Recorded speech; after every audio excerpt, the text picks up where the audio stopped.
अस्सलामुअलैकुम दोस्तों, पाकिस्तान के फास्ट बॉलर वहाब रियाज ने बैनुल-अक़वामी क्रिकेट से रिटायरमेंट का ऐलान करते हुए अपने मुल्क के लिए 15 साल कैरियर का बाज़ाब्ता तौर पर खात्मा कर दिया। हकीकत में ये ऐलान एक रस्मी है, क्योंकि वहाब रियाज ने 2 साल से ज़्यादा अरसे में पाकिस्तान के लिए कोई बैनुल-अक़वामी मैच नहीं खेला था। आखिरी बार वो 2020 के आखिर में वाइट बॉल के 2 गेम्स में नजर आए थे, लेकिन वो फ्रेंचाइज क्रिकेट खेलना जारी रखेंगे।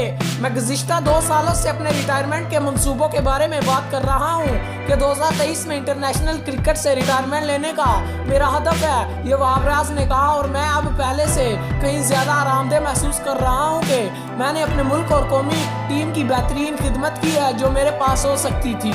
इस एक प्रेस कॉन्फ्रेंस में बयान किया, बैनुल-अक़वामी सतह पर पाकिस्तान की नुमाइंदगी करना एक एजाज़ और एजाज़ की बात है जब मैं इस बात को अलविदा कह रहा हूँ। मैं फ्रेंचाइज क्रिकेट में एक नया एडवेंचर शुरू करने पर बहुत पुरजोश हूँ, जहां मुझे उम्मीद है कि कुछ लोगों के खिलाफ मुकाबला करते हुए शायकीन की तफरीह और हौसला अफजाई करूँगा। दुनिया की बेहतरीन सलाहितों में से है। वहाब रियाज के कैरियर ने देर से एक गैर मुतवक्के मोड़ लिया है।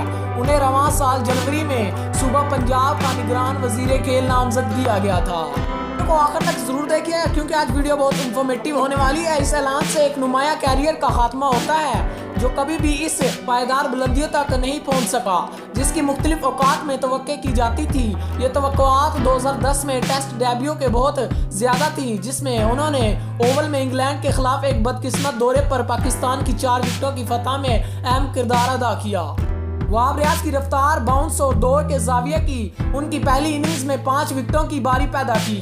उन्होंने 5 सबसे अच्छे बैट्समैनों का शिकार किया। इस दौरे की हंगामा खेजी ऐसी थी कि 1 माह से भी कम अरसे बाद स्कॉटलैंड यार्ड की जानिब से स्पॉट फिक्सिंग के इल्जामात के बारे में उनसे पूछ-कुछ की जा रही थी, जिसमें देखा गया कि उनके 3 साथियों पर तवील पाबंदी आयद की गई और जेल में वक्त गुजारा। ताहम वहाब रियाज पर कभी भी किसी गलत काम इल्जाम नहीं लगाया गया या किसी रवि का इल्जाम नहीं लगाया गया। इस अरसे में और भी ऊंचाइयां होंगी, खास तौर पर 5 विकेटों का हसूल इस बार हारने की वजह से। मोहाली में हिंदुस्तान के खिलाफ 2011 के वर्ल्ड कप के सेमीफाइनल में इस वक्त तक सफ़ेद गेंद की क्रिकेट में इसकी तासीर इनकी सुर्ख गेंद की महारतों को पीछे छोड़ चुकी थी, खास तौर पर मिसबाह हक की क़यादत में टेस्ट टीम में, जिसने वहाब रियाज के 3 तेज लेकिन अक्सर ने बेतरतीब ब्रस्ट से ज़्यादा स्पिन और कंट्रोल को अहमियत दी थी। उन्होंने 2012 में भारत के खिलाफ एशिया कप वनडे में सिर्फ 4 ओवर्स में 50 रन दिए और इसे टीम से ड्रॉप कर दिया गया। और जो वो वापस आए 1 साल बाद जनूबी अफ्रीका के खिलाफ उनके अदादोशुमार 0.10 थे। 2015 के वर्ल्ड कप में ऑस्ट्रेलिया के हाथों शिकस्त के बाद उनका सबसे ज्यादा यादगार स्पेल बगैर किसी विकेट के था। ये उनका शेन वाटसन के साथ इलेक्ट्रिक डॉल था, जिसमें उसने वाटसन के साथ सब कुछ किया सिवाय विकेट लेने के। इनका बैनुल-अक़वामी कैरियर मजीद 2 साल तक जारी रहा और कुछ झलकियों के साथ शारजा में दूसरा टेस्ट 5 के लिए ब्रैंड्समैन में 4 विकेटें हासिल करना पाकिस्तान के बॉलर्स के लिए एक दूसरी सूरत में तबाहकुन सीरीज में वो ऑस्ट्रेलिया में खड़े हुए। और एक और मुख्तसर दुबई में श्रीलंका के खिलाफ तेज धड़कन आखिरकार उनका आखिरी टेस्ट था।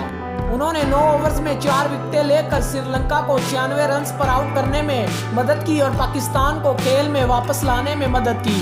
लेकिन टेस्ट की एक यकसा खास बात यह थी कि वो अपना रन आप मुकम्मल तौर पर खो बैठे थे। इसके बाद उसने एक ठोस T20 कैरियर बनाया है, खास तौर पर PSL में पेशावर ज़ल्मी के साथ। उन्होंने पाकिस्तान के लिए 27 टेस्ट, 91 वनडे और 36 T20 खेले। 34.50 की औसत से 83 टेस्ट विकेटें, वनडे में 34.30 की औसत से 120 और 28.55 की औसत से 34 T20 विकेटें हासिल। ऐसे नंबर जो वो असर नहीं डालते जो वो अक्सर बनाने के काबिल थे।